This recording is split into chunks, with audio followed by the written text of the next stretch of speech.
Isobel. Isobel!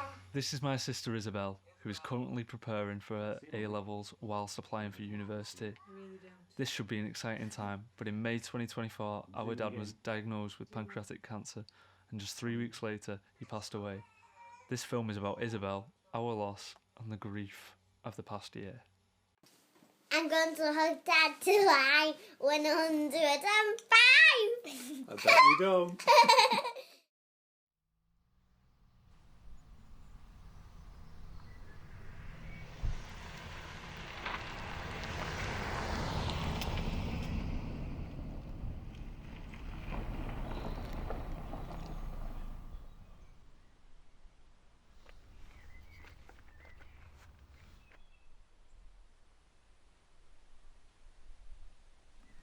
Well, we came a few months ago for Dad's birthday, and while we came, we laid his ashes in Lake Windermere, so I've not really been since, so we'll obviously remember the lakes in that way now.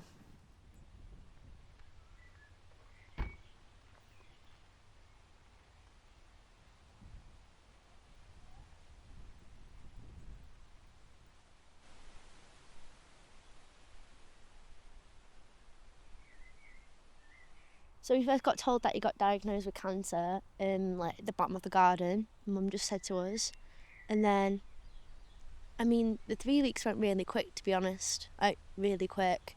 So to be honest, I blanked quite a lot of it out of what happened. I can remember having one chat with Dad in the garden though, and him breaking down, as in saying he doesn't want it to end, things like this, because we just sat chatting to people, and it was just. That's when I kind of realised it is going to end, when he said to me, I don't want it to end, but it will. And he's like, you're going to be okay. We had such a good childhood and life. I always used to say to Dad, I feel like it's too good to be true. And he used to say that's stupid because you don't think it's going to happen. But I did used to question a bit. I don't think you realise it's actually gone. The first week, I don't think we really did. And the second, I think it's only still just sinking in now that he has gone, because you just kind of temporarily put up with it, that you're not going to see him for a bit, and I think you still don't realise. And then it just comes to the moments when you just I don't know, when you just tell him that, and then you can't tell him that. That's when you realise he's gone, because you can't tell him again. I probably didn't think I'd ever feel happy again, and I have felt happiness since, just in a different way, but I didn't realise how hard it'd be to see everyone else upset about it, seeing Mum struggle and other people struggle. That's probably the hardest bit, and not knowing that they won't ever get to see him again as well as me, probably the hardest bit, because he suddenly got ill really quick. I think after we all saw him die, it was just it kind of ended, but it didn't feel like he'd actually died. To me it still feels like I'd see him again.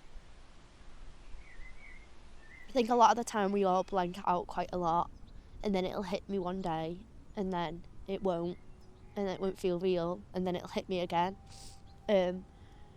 Definitely do think it's just an on and off thing. You either think about it or you don't. I don't think it's a mix of emotions. I'd like to think that there was a heaven or somewhere that I'd see him again, and I feel like that helps me do stuff, because I think that I'll be able to tell him again in the future. At heaven, but I don't know. I know he didn't believe in heaven, but I know that when Mum told him why not to believe in heaven, he was like, okay, I will. So it makes me happy. It comforts me to know that he's up there with his parents, or family, or even ex-Beatle members, speaking to celebrities up there who's idols. So I think it just brings you comfort to believe in heaven, even if it isn't a thing. A lot of times when people think I'm okay or happy and not bothered about him dying, a lot of people will say to me oh, you seem okay since it happened, you seem really well, you've dealt with it really well. And yeah, we've dealt with it well, but just because I seem happy in front of you doesn't mean I'm actually happy all the time, and that I'm not struggling or suffering. it's made me not as frightened for when I do die. Like, I used to be quite scared to die. Like you'd say, your biggest fear is to die. But now I know if I die, I'd be with Dad, so it's not too deep anymore.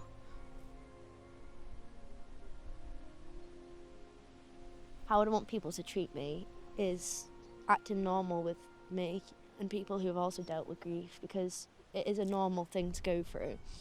And when people act like you're going to be depressed or like go crazy or be really happy, it's not the case if you just act normal with someone who's dealing with grief, but also acknowledge that they will be upset, but it's okay if they are upset, and it doesn't mean that they're going to go down a bad route, but they also can be okay. And when the days are okay, doesn't mean you don't miss them, you're just feeling numb about it.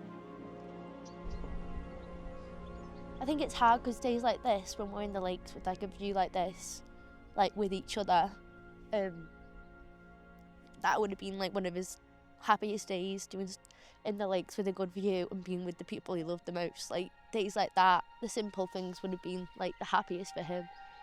So it does bring back memories, but makes you miss him more.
They always say it's 6 months after the person's died, grief hits you more.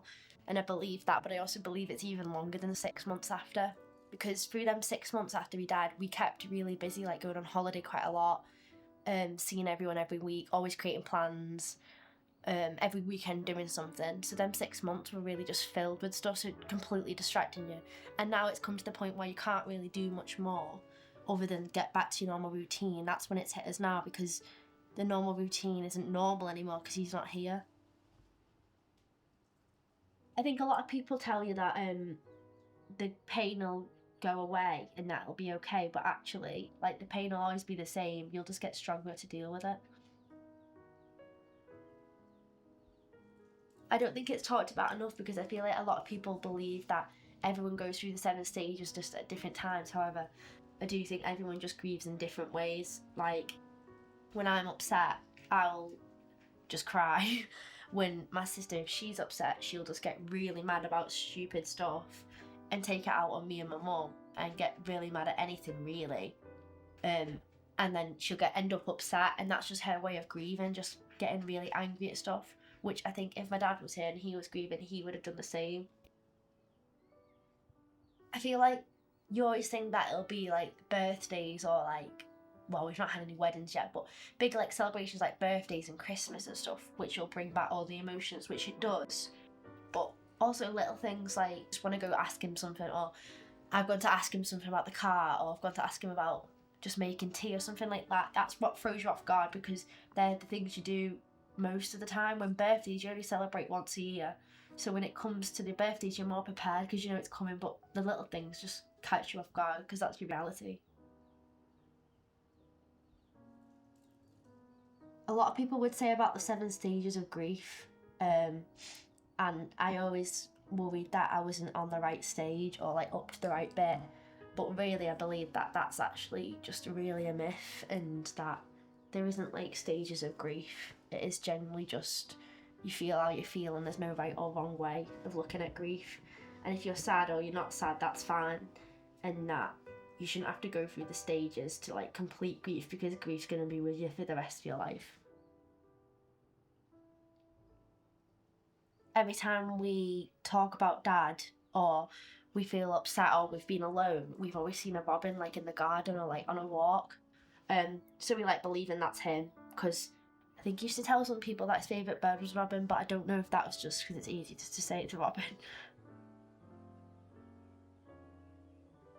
I look at the world now in a lot more of a positive way, in the fact that I just feel for people quite a lot more. I'm more sympathetic towards people because I know what like real sadness feels like in some way.